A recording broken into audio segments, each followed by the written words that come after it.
ألا بذكر الله تطمئن القلوب. الحمد لله نحمده ونستعينه ونستغفره ونؤمن به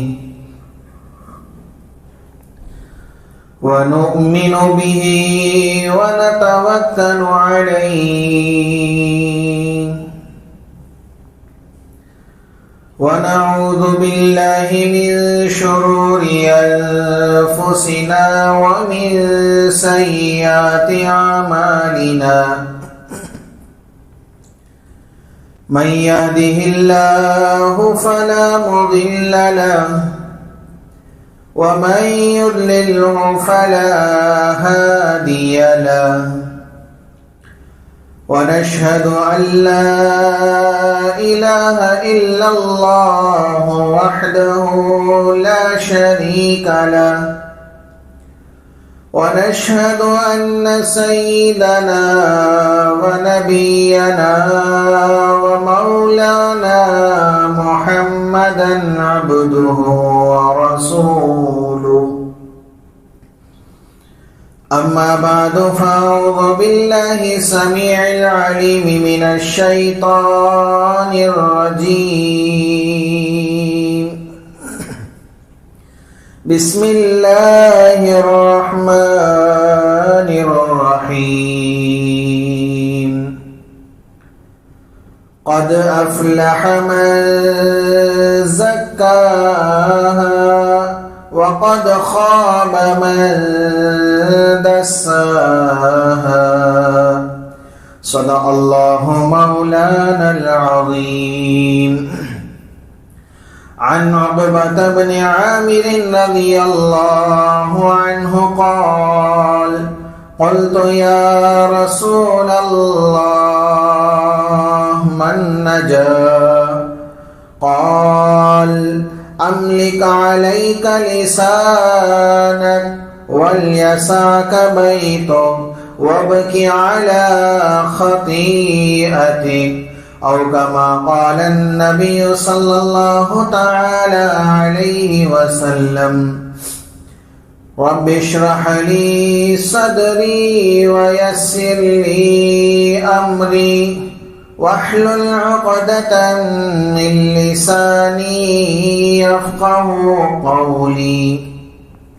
اللهم صل على محمد وعلى آل محمد كما صليت على إبراهيم وعلى آل إبراهيم إنك حميد مجيد.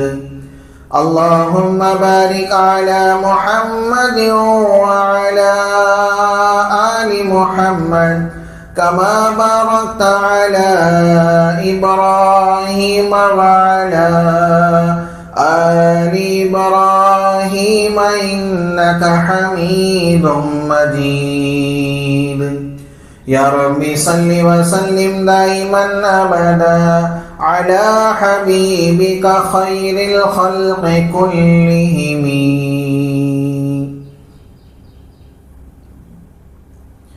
معزز سامعین کرام اور میرے غیور مسلمان بھائیوں، بزرگوں اور دوستوں،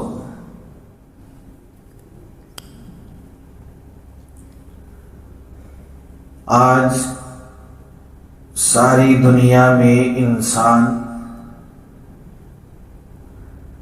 کامیابی چاہتا ہے، اسی اعتبار سے محنت بھی کرتا ہے۔ کوئی آدمی تجارت میں کامیابی چاہتا ہے تو دن رات تجارت میں وقف کر دیتا ہے، صبح 4 بجے سے اٹھ کر محنت کرنے لگتا ہے، اس لیے کہ کامیابی اسے نصیب ہو جائے۔ اس کی تجارت کامیاب ہو جائے۔ کوئی آدمی مزدوری کے اندر کامیابی چاہتا ہے، کوئی پڑھائی میں کامیابی چاہتا ہے، کوئی دنیا میں کامیابی چاہتا ہے، لیکن اصل کامیابی دنیا کی نہیں ہے، اصل کامیابی آخرت کی ہے۔ جو آدمی آخرت کی کامیابی چاہتے ہوئے اسی کے مطابق دنیا میں محنت کرتا ہے تو رب ذوالجلال دنیا میں بھی اس کو کامیاب فرمائیں گے، آخرت میں بھی اس کو کامیاب فرمائیں گے۔ حضرات صحابہ کرام رضوان اللہ تعالی عنہم اجمعین آخرت کی کامیابی کے بہت حریص تھے۔ حرص اس معنی میں کہ آخرت میں کامیاب ہو جائیں۔ اسی حرص اللہ کے رسول صلی اللہ علیہ وسلم سے پوچھتے ہیں۔ حضرت عقبہ ابن عامر رضی اللہ تعالی عنہ راوی ہیں، فرماتے ہیں قلت یا رسول اللہ من نجا، میں نے اللہ کے رسول صلی اللہ علیہ وسلم سے پوچھا کامیابی کا راستہ کیا ہے؟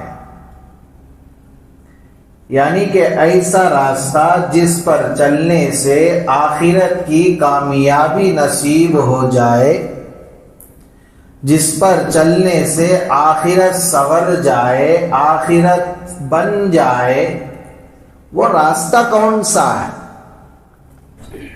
اللہ کے رسول صلی اللہ علیہ وسلم نے 3 باتوں کی نصیحت فرمائی،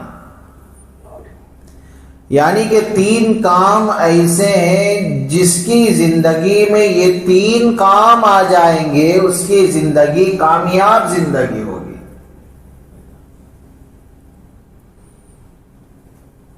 سیکنڈوں میں اللہ کے نبی صلی اللہ علیہ وسلم نے نصیحت بہت ہی قیمتی فرمائی، صرف 3 کام کر لے، آخرت کی کامیابی حاصل کر لے۔ حضرات صحابہ کرام رضوان اللہ تعالی عنہم اجمعین صرف پوچھتے نہیں تھے، بلکہ پوچھنے کے بعد جو نبی بتاتے تھے اس پر عمل بھی کیا کرتے تھے، کہ ہماری طرح نہیں کہ ہم نے سن لیا ایک کان سے اور ایک کان سے چھوڑ دیا، عمل میں زیرو۔ حضرات صحابہ کرام رضوان اللہ تعالیٰ عنہم اجمعین نبی سے جو بھی سنتے تھے مکمل طور پر اس پر عمل بھی کیا کرتے تھے،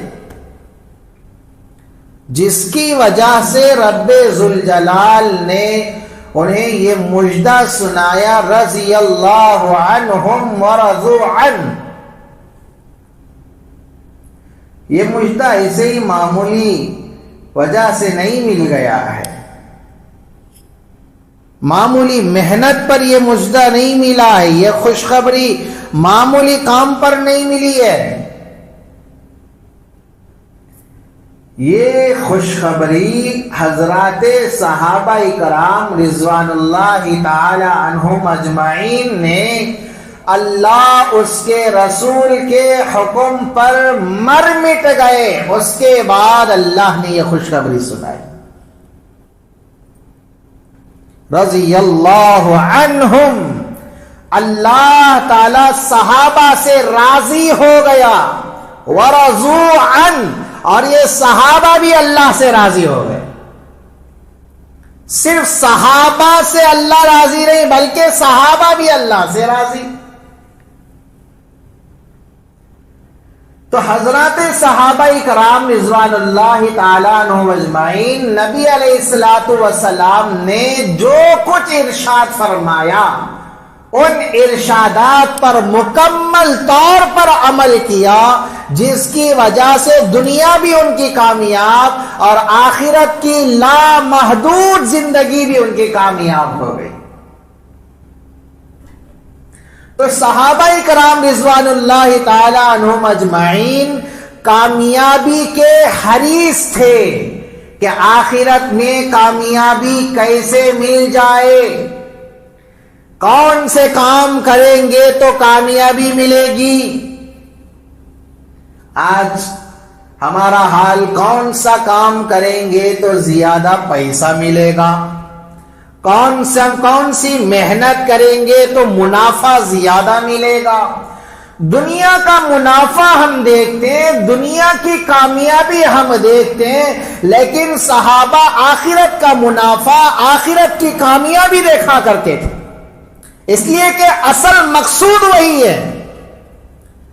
دنیا مقصود نہیں ہے، دنیا عارضی ہے۔ ہاں دنیا پر محنت کرنی ہے، اس کے بغیر چارہ نہیں۔ اللہ کے رسول صلی اللہ علیہ وسلم نے دنیا کمانے سے منع نہیں فرمایا، دنیا پر محنت کرنے سے منع نہیں فرمایا۔ اللہ کے رسول صلی اللہ علیہ وسلم نے یہاں تک ارشاد فرمایا طلب کسب الحلال فریضۃ، حلال کمائی کے لیے محنت کرنا، حلال کمائی کے لیے مزدوری کرنا، حلال کمائی کی تلاش کرنا فرض ہے فرائض کے بعد۔ جو فرائض اللہ رب العزت نے ہم لوگوں پر فرض فرمائے ہیں، ان فرائض کے بعد سب سے پہلا فرض حلال کمائی کے لیے محنت کرنا ہے۔ تو اللہ کے رسول صلی اللہ علیہ وسلم نے ہمیں دنیا کمانے سے منع نہیں فرمایا ہے، بلکہ یہاں تک کہ علماء کرام نے لکھا ہے نبی کے طریقے کے مطابق اگر دنیا کمائی جائے تو اس کا دنیا کمانا بھی عبادت بن جاتا ہے۔ لیکن حضرات صحابہ کرام رضوان اللہ تعالی عنہم اجمعین اصل جو کامیابی ہے اس کامیابی کے حریص تھے۔ اللہ کے رسول صلی اللہ علیہ وسلم سے عقبہ ابن عامر رضی اللہ تعالیٰ عنہ فرماتے ہیں، پوچھتے ہیں من نجا، اللہ کے رسول صلی اللہ علیہ وسلم کامیابی کا راستہ کیا ہے؟ اللہ کے رسول صلی اللہ علیہ وسلم نے 3 نصیحتیں فرمائیں۔ سب سے پہلی نصیحت املک علیک لسانک، اپنی زبان کو قابو میں رکھو۔ آج دنیا کے اندر جتنے بھی لڑائیاں جھگڑے ہو رہے ہیں اس کی ابتدا زبان سے ہوتی ہے۔ لڑائی شروع زبان سے، جھگڑے شروع زبان سے، رشتے ٹوٹتے ہیں تو ذریعہ زبان۔ تو جتنے بھی لڑائی جھگڑے ہو رہے ہیں اس کی ابتدا زبان سے ہو رہی ہے۔ اللہ کے رسول صلی اللہ علیہ وسلم نے پہلی نصیحت بیان فرمائی املک علیک لسانک، اپنی زبان کو قابو میں رکھو، اپنی زبان کو کنٹرول میں رکھو، اپنی زبان کی حفاظت۔ اسی لیے اکابرین فرماتے ہیں کہ جب بولو پہلے سوچو بعد میں بولو۔ جو بول رہے ہیں پہلے تولو بعد میں بولو۔ ایسا نہیں کہ آپ بول دیے بعد میں سوچنے لگ رہے ہیں کہ میں نے ایسا کیوں کہا۔ یہ عقل مندی کی علامت نہیں ہے، یہ بے وقوفی کی نشانی ہے۔ اس لیے پہلے سوچنا چاہیے کہ میں کیا بولنے جا رہا ہوں، پہلے سوچ لیا کرے بعد میں کہا کرے۔ حضرت عمر رضی اللہ تعالیٰ عنہ ایک مرتبہ حضرت ابو بکر صدیق رضی اللہ تعالیٰ عنہ کے گھر گئے۔ حضرت ابو بکر صدیق رضی اللہ تعالیٰ عنہ اپنی زبان کو پکڑے ہوئے تھے، بار بار اس کو کھینچ رہے تھے۔ جب یہ دیکھا تو حضرت عمر رضی اللہ تعالیٰ عنہ نے پوچھا، اے اللہ کے نبی صلی اللہ علیہ وسلم کے خلیفہ، آپ یہ کیا کر رہے ہیں؟ کس لیے آپ اپنی زبان کو کھینچ رہے ہیں؟ کس لیے آپ اپنی زبان کو پکڑے ہوئے ہیں؟ حضرت ابو بکر رضی اللہ تعالیٰ نے فرمایا، عمر، اس زبان نے مجھے بہت سارے نقصانات پہنچائے ہیں۔ یہ بولتی ہے، میں اس کی پکڑ میں آ جاتا ہوں، جواب مجھے دینا پڑتا ہے، تکلیف مجھے سہنا پڑتا ہے۔ زبان کہی اور اندر چلی گئی، تکلیف تو مجھے اٹھانی ہے، اس لیے میں اس زبان کو سزا دے رہا ہوں کہ ایسے بول مت بولا کر جس کی وجہ سے پکڑ میری ہو، ایسے الفاظ تو نہ کہا کر جس کی وجہ سے مواخذہ میرا ہو۔ اس لیے میں اپنی زبان کو پکڑ رہا ہوں اور بار بار اس کو کھینچ رہا ہوں۔ سمجھنے کا مقام ہے کہ یہ عمل کون کر رہے ہیں؟ صدیق اکبر رضی اللہ عنہ، جن کو اللہ کے نبی صلی اللہ علیہ وسلم نے دنیا میں جنتی ہونے کی بشارت سنا دی۔ ابو بکر، تم جنتی ہو۔ اللہ کے نبی صلی اللہ علیہ وسلم نے یہ خوشخبری ابو بکر کو سنا دی، اس کے باوجود ان کا عمل دیکھیں، اس کے باوجود ان کے اندر خوف دیکھیں، ڈر دیکھیں کہ اپنی آخرت کی فکر ان کے اندر کتنی ہے۔ یہ عمل وہ صحابی کر رہے ہیں جو اللہ کے رسول صلی اللہ علیہ وسلم کے ساتھ ہمیشہ رہے تھے، سفر میں ساتھ تھے، حضر میں ساتھ تھے، یہاں تک کہ دنیا سے رخصت فرما گئے، پھر بھی اللہ کے نبی صلی اللہ علیہ وسلم کے ساتھ ہی مدفون ہیں۔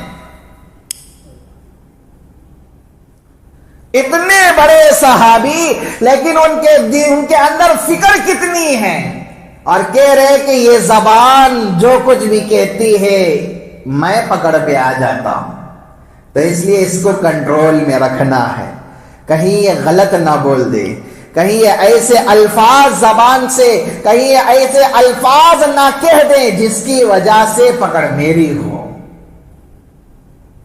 ایک مرتبہ ابو بکر صدیق رضی اللہ عنہ اپنے منہ میں کنکر رکھے ہوئے تھے، کنکر اپنے منہ میں رکھے ہوئے تھے، یاد دہانی کے طور پر کہ کہیں زبان سے ایسے بول نہ نکل جائے جو نافرمانی کے ہو، کہیں ایسے الفاظ زبان سے میں نہ نکال دوں جس سے اللہ کی نافرمانی ہو جائے، تو اس لحاظ سے یاد دہانی کے طور پر اپنی زبان پر کنکر رکھا کرتے تھے۔ احتیاط دیکھیں کیسی برتے تھے صحابہ کرام رضوان اللہ تعالی عنہم اجمعین، گناہ سے بچنے کے ذرائع کیسے اختیار کیا کرتے تھے، اپنی آخرت کی فکر کس انداز سے اور کس معنی میں وہ کیا کرتے تھے۔ اور آج ہمارا حال، ہم تو گناہوں کے اندر لٹ پٹ ہے، نافرمانیاں کرتے ہوئے بھی ہمیں یہ عقل سمجھ میں نہیں آتی کہ میں اللہ کی نافرمانی کر رہا ہوں، اس پر مجھے عذاب ہوگا، اس پر اللہ کی پکڑ میری ہوگی، اس پر اللہ کے سامنے مجھے جواب دینا پڑے گا، کوئی خیال بھی ہمارے ذہن میں نہیں آتا۔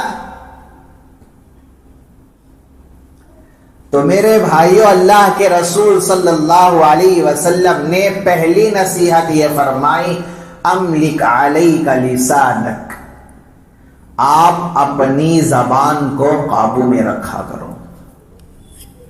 اور دوسری نصیحت فرمائی، وَلْيَسَعْكَ بَيْتُكَ، اپنے گھر میں رہا کرو، بنا کسی ضرورت کے گھر سے باہر مت نکلا کرو۔ کوئی ضرورت ہے تو گھر کے باہر جائی، کوئی ضرورت نہیں ہے باہر مت گھوما کیجیے. آج کا دور پرفتن دور ہے. باہر آدمی نکلتا ہے، نہ آنکھیں اس کی محفوظ ہوتی ہیں، نہ کان اس کے محفوظ ہوتے ہیں، نہ زبان اس کی محفوظ ہوتی ہے، نہ دماغ اس کا محفوظ ہوتا ہے. آج کا دور فتنوں کا دور ہے. باہر گھر سے نکلے، نگاہوں کی حفاظت نہیں، بد نظری ہو جاتی ہے. کانوں کی حفاظت نہیں، کیا ہے، غلط گانے وغیرہ کانوں کے اندر پڑ جاتے ہیں، آوازیں سننے ہی پڑتے ہیں. باہر نکلے، کوئی مل گیا، بیکار ایران توران کی باتیں ہم کرتے ہی رہ جاتے ہیں. لیکن ہماری ہر عضو گناہ کے اندر ملوث ہوتا رہتا ہے باہر رہنے کی وجہ سے. اس لیے اللہ کے رسول صلی اللہ علیہ وسلم نے نصیحت یہ فرمائی، وَلْيَسَعْكَ بَيْتُكَ، آپ اپنے گھر میں رہیے، بنا کسی ضرورت کے گھر سے باہر مت نکلا کیجیے. ضرورت ہے، کوئی چیز لانے کی ضرورت ہے، آپ جائیے، فوری طور پر گھر واپس آ جائیے. تجارت کے لیے جا رہے ہیں، تجارت کیجیے، ختم، فوری طور پر باہر آ جائیے. کوئی کام کے لیے جا رہے ہیں، آپ جائیے، فوراً گھر واپس. دوستوں کے ساتھ ادھر ادھر ایران توران کی باتیں یا بیکار فضول کے کام کرنے کے لیے گھومنے کی اجازت نہیں دے رہی ہے. اگر اس طرح کے کام ہمارے ہو رہے ہیں تو میرے بھائیوں گناہ سے بچنا مشکل ہے. تو اس لیے اللہ کے رسول صلی اللہ علیہ وسلم نے یہ نصیحت فرمائی، وَلْيَسَعْكَ بَيْتُكَ، بنا ضرورت کے گھر سے باہر مت نکلا کیجیے. حضرت سفیان ثوری رحمت اللہ علیہ نے بہت ہی عمدہ بات ارشاد فرمائی ہے، ہذا زمان السکوت، یہ ایسا زمانہ ہے جس کے اندر خاموش رہنا ہے، خاموشی کا زمانہ ہے. زبان کھولو گے پکڑے جاؤ گے، زبان سے کچھ کہو گے تو ٹھیک خیر آپ کی نہیں رہے گی. آج دیکھیں کوئی حق بات کہتا ہے، حکومت اندر کر دیتی ہے. کوئی کچھ زبان کا آواز بلند کرتا ہے حق کے حفاظت کے لیے، اندر ہو گیا. کوئی ناحق کے خلاف آواز اٹھاتا ہے، خیر اس کی نہیں رہتی. اپنی زبان کو ہم خاموشی کے ذریعے سے محفوظ کر لیں.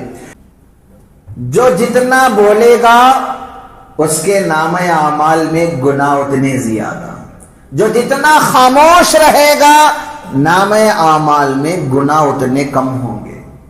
زبان سے جتنا کہیں گے غیبتیں بھی ہوں گی، چاڑیاں چغلیاں بھی ہوں گی، جھوٹ بھی نکلے گا، برے کیا ہے گالیاں بھی نکلیں گی، کچھ بھی ہو سکتا ہے.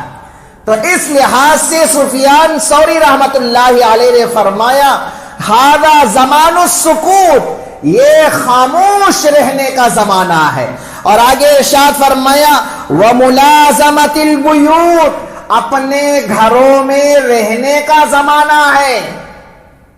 اپنے نام اعمال میں گناہ کم کرانا چاہتے ہو، گھروں میں رہا کرو، بیکار باہر مت گھوما کرو. دکانوں کے پاس، چبوتروں پر، روڈوں پر، سڑکوں پر گھومتے رہتے ہیں، بیٹھ کر دوستوں سے گپے مارتے رہتے ہیں، گپ شپ کر رہے ہوتے ہیں. لیکن اللہ کے رسول صلی اللہ علیہ وسلم نے راستوں میں بیٹھنے سے منع فرمایا ہے. حدیث میں اللہ کے رسول صلی اللہ علیہ وسلم نے راستے میں بیٹھنے سے منع فرمایا. صحابہ کرام رضوان اللہ تعالی عنہم اجمعین نے اللہ کے نبی صلی اللہ علیہ وسلم سے کہا، یا رسول اللہ، ضرورت ہی ایسی ہے، راستوں میں بیٹھے بغیر کوئی چارہ نہیں ہوتا، اپنی ضرورت کے لحاظ سے ہم راستے میں بیٹھنا ہی پڑتا ہے. اللہ کے رسول صلی اللہ علیہ وسلم نے فرمایا، اچھا اگر آپ راستے میں بیٹھنا ہی چاہتے ہو تو راستے کا حق بھی ادا کیا کرو. اللہ کے رسول صلی اللہ علیہ وسلم نے راستے کے حقوق بیان فرمائے. حافظ ابن حجر رحمت اللہ علیہ نے مختلف روایات کے ذریعے سے راستے کے مکمل 14 حقوق بیان فرمائے۔ اللہ کے رسول صلی اللہ علیہ وسلم نے راستے کے جو حقوق بیان فرمائے مختلف روایات سے جمع کیا اور کہا کہ راستے میں بیٹھنے والوں کے لیے 14 حق ہے، بیٹھنا چاہتے ہو تو یہ حقوق ادا کیا کرو۔ کوئی آدمی چل رہا ہے، مسلمان ہے، سلام کیا کرو، راستے کا حق ہے، راستے میں آپ ہیں، سلام کرنا آپ کا حق ہے۔ آج تو اللہ ہی معاف فرمائے، کوئی آدمی سلام کرتا ہے تو جواب ہی نہیں دیتے، کوئی آدمی سلام کرنے کے لیے ہاتھ اٹھا رہا ہوتا ہے، ایسے چہرہ پھیر کر چلے جاتے ہیں گویا کہ دیکھا ہی نہیں، سلام کرتے نہیں۔ پہلی بات پر جو کرتا ہے جواب بھی نہیں دیتے۔ ایک بات میری سمجھ لیں کہ سلام ایک دعا ہے۔ سلام کیا ہے؟ ایک دعا ہے۔ السلام علیکم، دعا دیتا ہے آدمی تم پر سلامتی ہو، بلائیوں سے سلامتی، پریشانیوں سے سلامتی، مشکلات سے سلامتی، حالات سے سلامتی، ہر دکھ اور ہر پریشانی سے اللہ تجھے سلامت رکھے۔ اتنی جامع اور قیمتی دعا ایک مسلمان دینا چاہتا ہے، دوسرا مسلمان بھائی لینا نہیں چاہتا، تو سمجھ لے کتنی بدنصیبی کی بات ہے۔ چلو بھائی آپ کرتے نہیں ہیں، جو کر رہے ہیں اس کا جواب تو دے دیا کرے۔ اللہ کے رسول صلی اللہ علیہ وسلم نے فرمایا افشوا السلام بینکم، آپس میں سلام کو خوب رواج دیا، اس سے محبتیں باقی رہتی ہیں، اس سے اتفاق باقی رہتا ہے، اس سے رشتے باقی رہتے ہیں۔ گھر کے اندر گڑبڑی آ گئی، میاں بیوی کے درمیان دراریں پڑ گئی ہے، سلام کو رواج دے، سلام کے ذریعے سے اللہ دونوں میں محبت پیدا فرما دے۔ تو راستے کا حق یہ سلام کا جواب دینا، کوئی چھین کے الحمدللہ کہے، چھین کا جواب دینا۔ راستے میں بیٹھنا چاہتے ہو کسی کو تکلیف نہ پہنچاؤ، کوئی ایسا کام نہ کرو جس کی وجہ سے دوسروں کو تکلیف پہنچ جائے۔ تو بہرحال راستے کے 14 حقوق حافظ ابن حجر رحمت اللہ علیہ نے مختلف روایات سے جمع فرمائے ہیں اور بیان فرمائے۔ تو بہرحال اللہ کے رسول صلی اللہ علیہ وسلم نے دوسری نصیحت یہ بیان فرمائی وَلْيَسَعْكَ بَيْتُكَ، بنا کسی ضرورت کے اپنے گھر سے باہر مت نکلا کیجیے۔ حضرت سفیان ثوری رحمت اللہ علیہ نے فرمایا وَمُلَازَمَةِ الْبُيُوتِ، یہ زمانہ ایسا ہے کہ اس کے اندر گھروں میں رہنا چاہیے، باہر نہیں گھومنا چاہیے۔ جو آدمی باہر گھومتا ہے گناہوں سے بچنا اس کے لیے آسان نہیں ہوتا۔ حضرت سفیان رحمت اللہ علیہ آخری بات فرمائے وَالْقَنَاعَةُ بِالْقُوتِ حَتَّى يَمُوتِ، یہ زمانہ ایسا زمانہ ہے اللہ رب العزت نے جو روزی جو رزق آپ کو عطا فرما رہا ہے اس روزی پر قناعت کرتے ہوئے موت تک گزارنے والا زمانہ ہے۔ اللہ ہماری مقدر میں جو روزی رکھ دیا ہے اس پر قناعت کرنا ہے۔ اللہ تو جتنا دے الحمدللہ، تو جتنا دیا بس میرے لیے حرص نہیں کرنا ہے، لالچ نہیں کرنا ہے، اتنا ہی میرے مقدر میں رہنا تھا، کیا اور زیادہ کیوں نہیں رہا، یہ شکایتیں بھی نہیں ہونی چاہیے۔ اللہ نے جو دے دیا اس پر الحمدللہ کہتے ہوئے اللہ کا شکر ادا کرتے ہوئے زندگی گزارنے والا زمانہ ہے۔ آخری نصیحت اللہ کے رسول صلی اللہ علیہ وسلم نے ارشاد فرمایا وَبْكِ عَلَىٰ خَطِيئَتِكَ، اپنے گناہوں پر رونا چاہیے، اپنے گناہوں پر رویا کیجئے۔ جو ہم سے خطائیں ہو گئی ہیں، جو ہم سے گناہ ہو گئے ہیں، جو ہم سے لغزشیں ہو گئی ہیں، جو ہم سے نافرمانیاں ہو گئی ہیں، اللہ رب العزت کی بارگاہ میں ندامت کے آنسو بہانا چاہیے، اللہ رب العزت سے معافی مانگنی چاہیے، اس لیے کہ میرے بھائیوں اصل زندگی آخرت کی ہے۔ گناہ جتنے زیادہ ہوں گے اتنا ہی پچھتاوا وہاں پر ہوگا۔ جتنی زیادہ نیکیاں ہوں گی اتنی خوشی وہاں پر ہوگی. یہاں پر گناہ کرتے ہوئے مزہ آتا ہے، وہاں پر گناہ دیکھتے ہوئے ندامت کے آنسوں بہتے ہیں. گانے سنتا رہا، گانے سنتے وقت لطف کانوں کو بھی آتا ہے، دماغ کو بھی مزہ ملتا ہے، فلمیں دیکھتے ہوئے آنکھوں کو مزہ ملتا ہے، جسم کو مزہ ملتا ہے. لیکن گناہ کرتے ہوئے یہاں تو مزہ ہی مزہ، وہاں پر گناہ کو دیکھ کر اس پر ندامت کے آنسوں، اسی گناہوں کی وجہ سے سزا ہی سزا. عقل مند آدمی وہ ہوتا ہے جو دنیا کے اندر، آخرت کے اندر جو سزا ملنے والی ہے اس پر غور کرتے ہوئے، اس پر فکر کرتے ہوئے دنیا میں گناہوں سے بچتا ہے. ایمان والے کی نشانی یہ ہوتی ہے گناہ جب اس سے سرزد ہو جاتا ہے فوری طور پر اللہ کی بارگاہ میں توبہ استغفار کرتا ہے، فوری طور پر ندامت کے آنسوں بہاتا ہے، اللہ سے معافی مانگ لیتا ہے کہ اللہ مجھ سے گناہ ہو گیا ہے، معاف فرما دے. یہ ایمان والے کی پہچان. ایک منافق کی نشانی ایسی ہوتی ہے جب وہ گناہ کرتا ہے گویا کہ مکھی اس کے جسم پر بیٹھی اور اٹھ کر چلی گئی، کوئی فکر نہیں، کوئی ڈر نہیں، کوئی خوف نہیں، نہ آخرت کا خوف، نہ جہنم کا خوف، نہ اللہ کا خوف، کچھ نہیں. گناہ کر رہا ہے اور خاموشی کے ساتھ پھر گناہ میں ملوث، ندامت کے آنسوں بہانے کی کوئی فکر نہیں، اپنے گناہوں پر افسوس کرنے کا خیال تک نہیں آتا ہے. یہ منافق کی نشانی. تو اس لیے میرے بھائیوں ہم خود اپنے گریبان میں ہم جھانک کر دیکھ لیں، کیا ایمان والے ہم ہیں یا نفاق ہمارے اندر پایا جا رہا ہے؟ گناہ ہم کر رہے ہیں، کیا ندامت ہمارے اندر پیدا ہو رہی ہے؟ ندامت کی ہمیں توفیق مل رہی ہے یا نہیں؟ یا پھر گناہ کرتے ہوئے لطف آ رہا ہے، یا گناہ کرتے ہوئے ہمیں مزہ آ رہا ہے، گناہ کرتے ہوئے ہمارے اندر اور شوق پیدا ہو رہا ہے اور گناہ کرنے کا؟ کیا صفت ہمارے اندر ہے؟ پہلے ہم اس پر غور کر لیا کریں.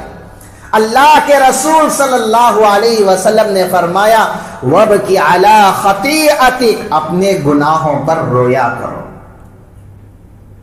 میرے بھائیوں چھوٹا گناہ ہی سمجھ کر ہم کرتے ہیں، حالانکہ وہ چھوٹا نہیں ہوتا ہے.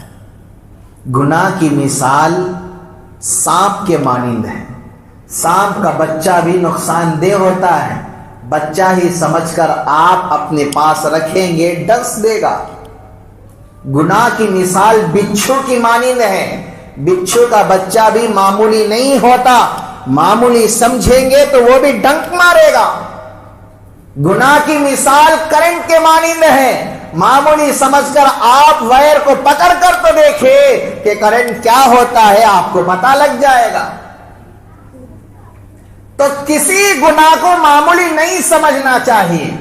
ایک گناہ جس کو ہم معمولی سمجھ رہے ہیں، ہو سکتا ہے وہی گناہ ہماری ناکامی کا ذریعہ بن جائے. کسی نیکی کو بھی معمولی نہیں سمجھنا چاہیے. کیا پتا کہ جس نیکی کو ہم معمولی سمجھ رہے ہیں وہی نیکی ہماری نجات کا ذریعہ بن جائے. ایک طالب علم ہے، ایک اسٹوڈنٹ ہے، اس کے پاس جب وہ امتحان لکھنے کے لیے بیٹھتا ہے ایک ایک نمبر اس کے حق میں ضروری ہوتا ہے. کبھی کبھار ایسے ہوتا ہے کہ ایک نمبر کی وجہ سے پاس ہو گیا، کبھی ایسے بھی ہوتا ہے کہ ایک نمبر کی وجہ سے فیل بھی ہو گیا. تو ایک نمبر اس کے لیے بہت ہی قیمتی ہوتا ہے. تو ہماری زندگی کی ایک نیکی ہمارے لیے نہایت قیمتی، ایک گناہ بھی ہمارے لیے بہت بھاری بن سکتا ہے. تو اس لیے میرے بھائیوں نبی علیہ الصلوۃ والسلام نے کامیابی کے لیے جو اعمال ہمیں بتائے ہیں، ان اعمال کو اپنی زندگی کا ہم حصہ بنائیں، اس کے اوپر ہم محنت کیا کریں۔ انشاءاللہ العزیز اللہ کی ذات سے امید ہے کہ اللہ تعالی دنیا کی کامیابی بھی نصیب فرمائیں گے، آخرت کی لامحدود اصل کامیابی وہ بھی نصیب فرمائیں گے۔ تو اس لیے سب ساتھی ان اعمال کو کریں گے انشاءاللہ۔ 3 اعمال اللہ کے نبی صلی اللہ علیہ وسلم نے ارشاد فرمائے، ان 3 کاموں کو کرنا ہے۔ اللہ تعالیٰ سے دعا گو ہوں کہ اللہ تعالیٰ جو کچھ کہا اور سنا گیا ان باتوں پر سب سے پہلے کہنے والے کو عمل کی توفیق عطا فرمائے۔ اللہ تعالیٰ ہم تمام کو عمل پیرا بنائے۔ آمین۔ وآخر دعوانا ان الحمد للہ رب العالمین۔